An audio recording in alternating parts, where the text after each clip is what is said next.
C'est une date, vous savez, le 6 février 1800. C'est la date pratiquement de la création de la Banque de France. Et dès que j'aimais ce mot, enfin Banque de France, il faut que nous-mêmes nous soyons convenablement impressionnés et que nous prenions une attitude à l'intérieur révérentielle.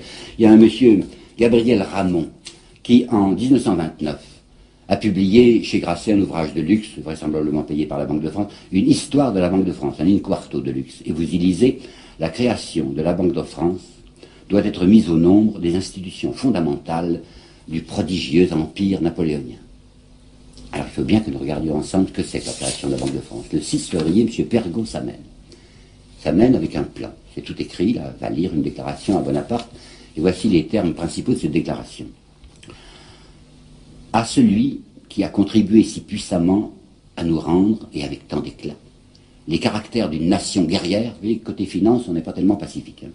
Il appartient de faire connaître que notre nation, c'est pas si joli de la part de Je suis, Pergaud, que notre nation est aussi appelée à se faire admirer et respecter par les effets d'une bonne économie politique. Libre par sa création, qui n'appartient qu'à des particuliers.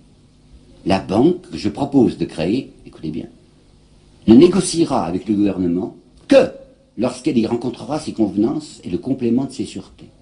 Néanmoins, cette banque s'appellera la Banque de France, mais elle ne sera à aucun degré une banque gouvernementale. Elle sollicite du Premier Consul la promulgation d'une loi qui, sans peut-être paraître s'occuper nominativement de notre établissement, consolidera son existence. Est-ce que vous avez compris? C'est une entreprise strictement privée. C'est un groupe d'hommes d'affaires qui vient demander à Bonaparte, parce qu'il est le chef de la France, le droit de mettre une étiquette fallacieuse sur leur maison. On mettra Banque de France pour faire croire à la clientèle c'est une banque au service de la France, alors que ce sera simplement leurs intérêts privés, mais comme il y aura Banque de France, vraisemblablement les capitaux affluents. C'est le 6 que Pergaud fait cette proposition assez inouïe à Bonaparte. Le 13 février, Bonaparte acquiesce. Et même, il fait savoir à Pergaud qu'ils n'ont rien à craindre parce que Pergaud a toujours peur que le gouvernement s'immisce dans cette Banque de France. Toute intervention du gouvernement dans l'administration de la banque pourrait devenir pour elle une cause de discrédit, a dit très gentiment Pergaud. Vous voyez la manœuvre, hein. On déclare toujours que l'étatisme est épouvantable, et il faut à aucun degré que la banque paraisse une banque d'État. Seulement, en même temps, on s'adresse en douce et discrètement à l'État pour lui demander non seulement sa garantie, mais même son argent, comme vous allez voir. Le 25 février, c'est Bonaparte qui écrit une lettre extrêmement gentille à Lecouteux. Lecouteux, lui au moins, c'est un Français, qui était du conseil d'administration de la banque, enfin de l'établissement qui allait se constituer sous le titre trompeur de Banque de France, et il écrit dans cette lettre du 25 février, votre établissement ne saurait douter de la bienveillance du gouvernement. Mais il va prouver la bienveillance du gouvernement. 1. À l'égard de cette banque, établissement privé, il va faire ceci. Il va charger cette banque privée de payer les dettes de l'État et les pensions, les rentes et les pensions. Un versement d'État. Ça sera fait, pas gratuitement, vous pensez bien, elle prendra sa commission, mais ça sera cette Banque de France, c'est là où on ira payer, enfin retirer ces coupons de rente. Bon, 1. Deuxièmement, Bonaparte a établi pour le système des impôts quelque chose d'assez particulier que les livres disent peu, et que je tiens à vous dire avec précision. Il a créé des receveurs généraux qui sont en somme des gens qui prennent la suite des fermiers généraux de l'Ancien Régime. Ces receveurs généraux sont des gens qui vont collecter les impôts et qui, pour s'y retrouver, auront le droit de conserver par devers eux pendant un certain délai les capitaux qu'ils auront fait rentrer comme ça en faisant payer les gens. Ils vont avoir à leur disposition cet argent pendant 6 mois, 8 mois, 1 an, de quoi le faire fructifier. Mais comme, bien entendu, ces receveurs généraux doivent donner des garanties à l'État, ils donnent un cautionnement. Avant de faire les perceptions d'impôts, ils versent à l'État des cautionnements considérables, qui se montent à des quantités de millions. Eh bien, Bonaparte accepte de confier à la Banque de France la plupart des cautionnements des receveurs généraux. C'est-à-dire que l'argent de l'État, l'argent versé par les receveurs généraux à l'État, cet argent, Bonaparte le remet pour le faire fructifier personnellement à la Banque de France. Et troisièmement, en 1803, nous ne sommes qu'en 1800, mais je tenais à vous le dire maintenant, en 1803, Bonaparte acceptera que cette banque soit privilégiée au point qu'elle sera seule habilitée à faire du papier-monnaie. Et qu'il y aura garantie de l'État. À savoir que s'il y a un contrefacteur, il sera puni par l'État. Les galères, disait Bonaparte, non, ça ne suffit pas à dire à Pergaud, la peine de mort. D'accord, d'accord. Le gouvernement, l'État français, au service de cette banque d'intérêt privé, décide que sera puni de mort le contrefacteur du papier-monnaie de la banque. Il y a un personnage dont je vous parlerai plusieurs fois, qui a écrit des mémoires d'un extrême intérêt. C'est Mollien. M-O-2-L-I-E-N, Molien, qui a été très longtemps trésorier de l'empereur. Il a publié des mémoires, et je ne sais pas pourquoi aussi, je sais très bien pourquoi.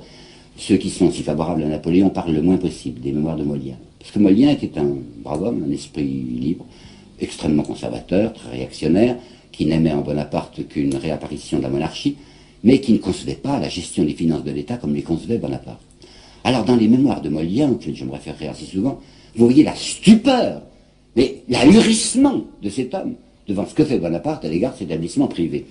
Au sujet des receveurs, vous savez, les cautionnements des receveurs qui sont remis entre les mains de la Banque de France, Molien écrit, c'était sans doute la première fois qu'il arrivait à un gouvernement de donner de l'argent à une banque d'escompte pour exploiter un privilège lucratif, au lieu d'en demander à ses actionnaires pour prix de ce privilège. Mais ce n'est rien en comparaison de ce qui va se produire lorsque Molien va apprendre que Bonaparte a décidé qu'il y aurait un papier-monnaie exclusif pour la Banque de France avec caution de l'État, avec punition de mort par l'État. Je lis, dans le souci de noter aux banques aucune source de profit, le premier consul va jusqu'à autoriser, au bénéfice de la banque dite de France, le partage d'une des premières prérogatives du gouvernement, celle de fabriquer une monnaie. Et en outre, la monnaie métallique que fabrique l'État lui coûte à lui État au moins le prix de l'or et de l'argent. Tandis que le privilège inouï accordé à l'établissement Pergaud, Mallet et compagnie consiste en ce que cette banque, pure association d'intérêts privés, aura le droit de fabriquer une monnaie qui ne lui coûte rien. C'est ce même Molien, page 362 du tome 1 de ses mémoires, qui a une formule que je vais vous dire. Entre Napoléon et les gens de finance, la partie n'est pas égale. Le caïd est respectueux à l'égard de l'argent. Le caïd rampe, et il rampera toujours. Et je vais me permettre de vous apporter maintenant une citation peut-être un peu surprenante, une citation contemporaine. La citation d'un très grand écrivain français à propos d'un autre général, bien différent de Bonaparte, lui aussi très puissant, mais puissant jusqu'à telle limite que ce grand écrivain, si dévoué qu'il soit au dit général, a eu le mérite de marquer. Je terminerai sur cette citation que je vais lire lentement parce que je trouve qu'elle est d'un extrême intérêt, apportant un de ces éclairages qui ne viennent pas toujours du passé sur le présent, mais quelquefois du présent sur le passé. Bloc-notes de François Mauriac, 23 septembre 1966. Ce que le général n'a pas fait, et ce qu'il ne dépendait pas de lui de faire, c'est d'obliger à lâcher prise ses mains, ces quelques mains, oui, ce petit nombre de mains, qui tiennent les commandes secrètes de l'État, qui assurent les immenses profits de quelques-uns et qui font de chacun de nous les têtes d'un troupeau exploitable, virgule, exploité.